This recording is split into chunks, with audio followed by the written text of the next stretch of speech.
सुबह असर लाहौर से आपको बता रहे हैं। अल्लाह वसाया की रिपोर्ट के मुताबिक NA 132 PP 165 UC 253 तरोंजा जो कि हमारे वज़ीर आज़म शहबाज शरीफ का खुद का हल्का है, लेकिन आवाम को आए रोज़ मुश्किलात का सामना करना पड़ता है। मज़ीद जानते हैं इस रिपोर्ट में।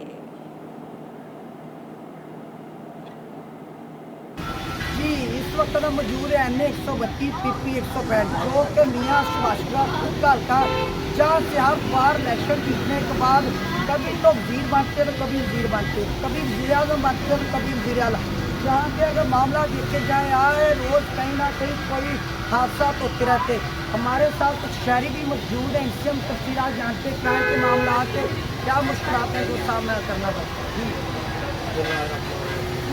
मैं हल्का NA 132 का शहरी हाँ। आम शहरी गल करना पिया मैं कि साडा रायमंड रोड जो सूबे हासिल तो ना इसकी हालत बहुत खराब है। आए दिन जो ना इतने एक्सीडेंट होते हैं, 11 22 की कोई दिन खाली नहीं जाता कि जिस दिन गड्डी इतने नहीं आ रही है। साड़ी जी ना आला अफरान के गुजारिश है कि रोड जो ना जल्द अज जल्द मुकम्मल किया जाए करन, कोई महंगाई ते गौर करन, अपने केसां ते जड़ा ना गौर ना करन कि केस ही बचाने ने मुल्क नूं भी बचाना है। मेहरबानी खदारा को मुल्क दा सोचो, अपने केसां दा ना सोचो।